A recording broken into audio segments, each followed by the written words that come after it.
24년 10월 15일 화요일 고린도전서 15장 그리스도의 부활. 형제자매 여러분, 내가 여러분에게 전한 복음을 일깨워 드립니다. 여러분은 그 복음을 전해받았으며 또한 그 안에 서 있습니다. 내가 여러분에게 복음을 전해드린 말씀을 헛되이 믿지 않고 그것을 굳게 잡고 있으면 그 복음을 통하여 여러분도 구원을 얻을 것입니다. 나도 전해받은 중요한 것을 여러분에게 전해드렸습니다. 그것은 곧 그리스도께서 성경대로 우리 죄를 위하여 죽으셨다는 것과 무덤에 묻히셨다는 것과 성경대로 사흘날에 살아나셨다는 것과 게바에게 나타나시고 다음에 12 제자에게 나타나셨다고 하는 것입니다.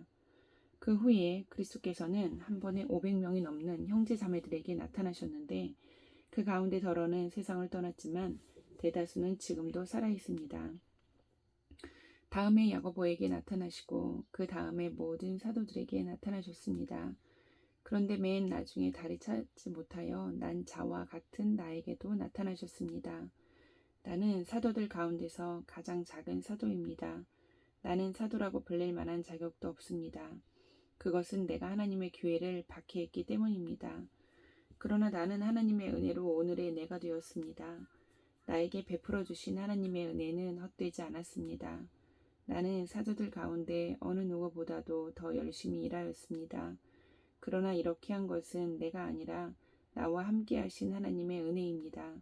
그러므로 나나 그들이나 할 것 없이 우리는 이렇게 전파하고 있으며 여러분은 이렇게 믿었습니다. 그리스도께서 죽은 사람 가운데서 살아나셨다고 우리가 전파하는데 어찌하여 여러분 가운데 더러는 죽은 사람의 부활이 없다고 말합니까? 죽은 사람의 부활이 없다면 그리스도께서도 살아나지 못하셨을 것입니다. 그리스도께서 살아나지 않으셨다면 우리의 선포도 헛되고 여러분의 믿음도 헛될 것입니다. 우리는 또한 하나님을 거짓되이 증언하는 자로 판명될 것입니다. 그것은 죽은 사람이 살아나는 일이 정말로 없다면 하나님께서 그리스도를 살리지 아니하셨을 터인데도 하나님께서 그리스도를 살리셨다고 하나님에 대하여 우리가 증언했기 때문입니다. 죽은 사람들이 살아나는 일이 없다면 그리스도께서 살아나신 일도 없었을 것입니다. 그리스도께서 살아나지 않으셨다면 여러분의 믿음은 헛된 것이 되고 여러분은 아직도 죄 가운데 있을 것입니다. 그리고 그리스도 안에서 잠든 사람들도 멸망했을 것입니다. 그리스도 안에서 우리가 바라는 것이 이 세상에만 해당되는 것이라면 우리는 모든 사람 가운데서 가장 불쌍한 사람일 것입니다.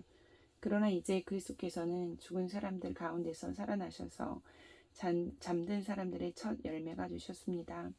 한 사람으로 말미암아 죽음이 들어왔으니 또한 한 사람으로 말미암아 죽은 사람의 부활도 옵니다. 아담 안에서 모든 사람이 죽는 것과 같이 그리스도 안에서 모든 사람이 살아나게 될 것입니다. 그러나 각각 제 차례대로 그렇게 될 것입니다. 첫째는 첫 열매이신 그리스도요. 그 다음은 그리스도께서 재림하실 때에 그리스도께 속한 사람들입니다. 그때가 마지막입니다. 그때 그리스도께서 모든 통치와 모든 권위와 모든 권력을 폐하시고 그 나라를 하나님 아버지께 넘겨드리실 것입니다. 하나님께서 모든 원수를 그리스도의 발 아래에 두실 때까지 그리스도께서 다스리셔야 합니다. 맨 마지막으로 멸망받을 원수는 죽음입니다. 성경에 이르기를 하나님께서 모든 것을 그의 발 아래에 굴복시키셨다 하였습니다. 모든 것을 굴복시켰다고 말할 때에는 모든 것을 그에게 굴복시키신 분은 그 가운데 들어있지 않은 것이 명백합니다. 그러나 모든 것이 하나님께 굴복당할 그때에는 아들까지도 모든 것을 자기에게 굴복시키신 분에게 굴복하실 것입니다. 그래서 하나님은 만유의 주님이 되실 것입니다. 죽은 사람들이 살아나지 않는다면 죽은 사람들을 위해서 세례를 받는 사람들은 무엇하려고 그런 일을 합니까? 죽은 사람이 정말로 살아나지 않는다면 무엇 때문에 그들은 죽은 사람들을 위하여 세례를 받습니까?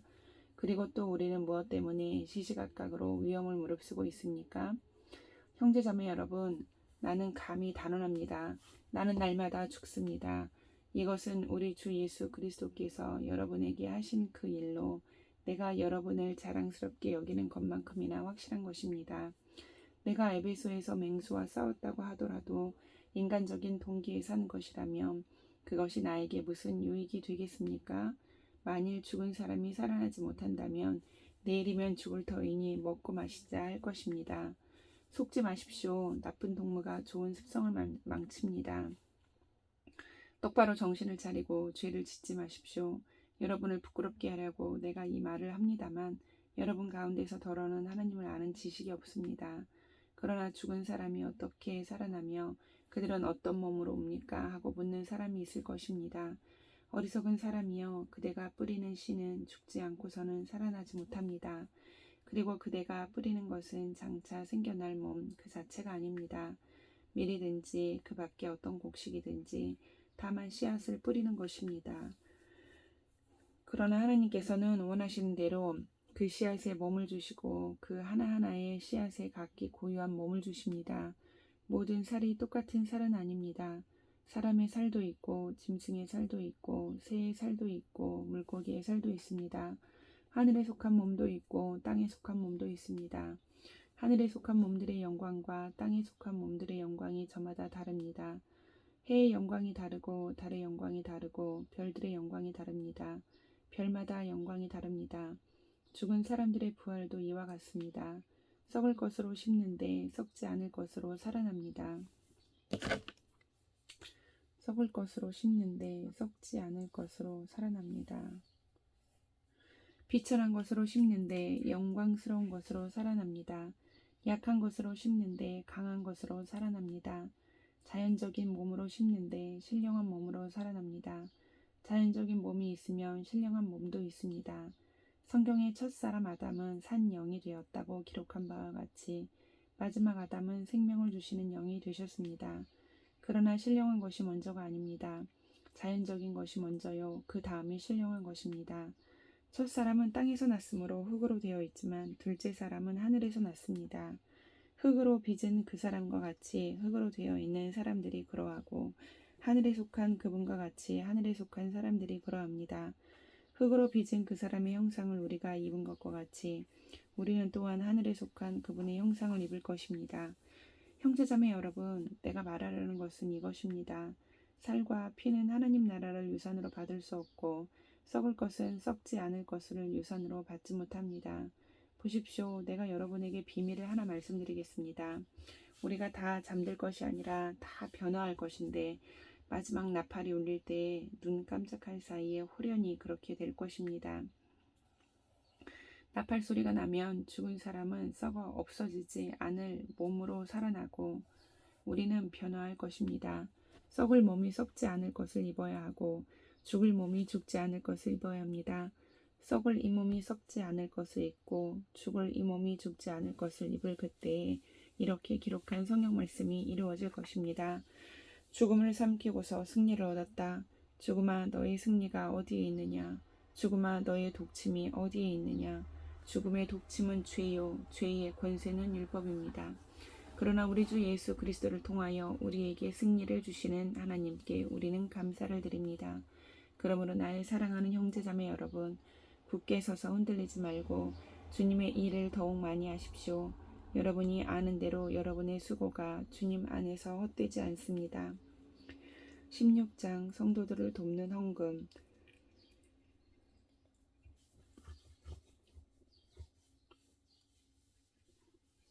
성도들을 도우려고 모으는 헌금에 대하여 말합니다.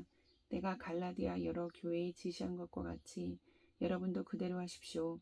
매주 첫날에 여러분은 저마다 수입에 따라 얼마씩을 따로 저축해 두십시오.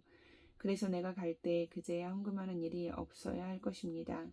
내가 그리로 가게 되면 그때 여러분이 선정한 사람에게 내가 편지를 써 주어서 그가 여러분의 선물을 가지고 예루살렘으로 가게 하겠습니다. 나도 가는 것이 좋다면 그들은 나와 함께 갈 것입니다. 나는 마케도니아를 거쳐서 여러분에게로 가겠습니다. 내가 마케도니아를 지나서 여러분에게로 가면 얼마 동안은 함께 지낼 것이고 어쩌면 겨울을 나게 될지도 모르겠습니다. 그 다음에 여러분은 내가 가려는 곳으로 나를 보내주시기를 바랍니다. 지금 나는 지나가는 길에 잠깐 들러서 여러분을 만나보려는 것은 아닙니다. 주님께서 허락해 주시면 얼마 동안 여러분과 함께 머무르고 싶습니다. 그러나 오순절까지는 에베소에 머물러 있겠습니다. 나에게 큰 문이 활짝 열려서 일을 많이 할 수 있는 기회가 왔습니다. 그러나 방해를 하는 사람도 많이 있습니다.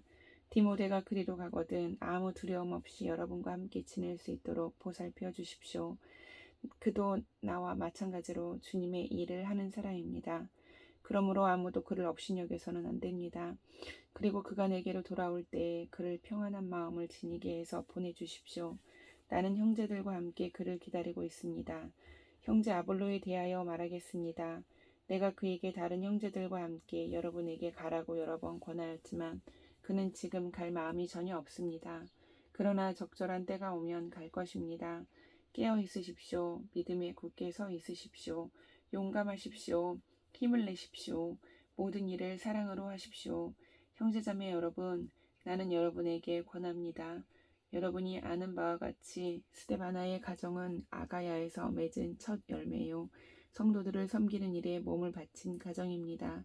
그러므로 여러분도 이런 사람들에게 순종하십시오. 그리고 또 그들과 더불어 일하며 함께 수고하는 각 사람에게 순종하십시오.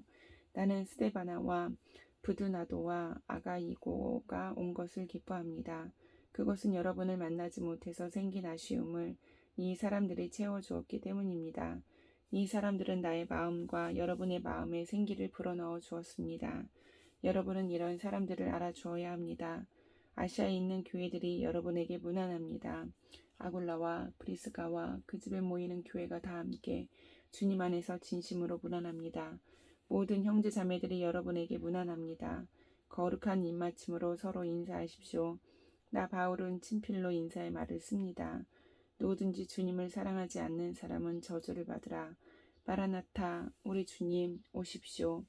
주 예수의 은혜가 여러분과 함께 있기를 빕니다. 나는 그리스도 예수 안에서 여러분 모두를 사랑합니다. 아멘.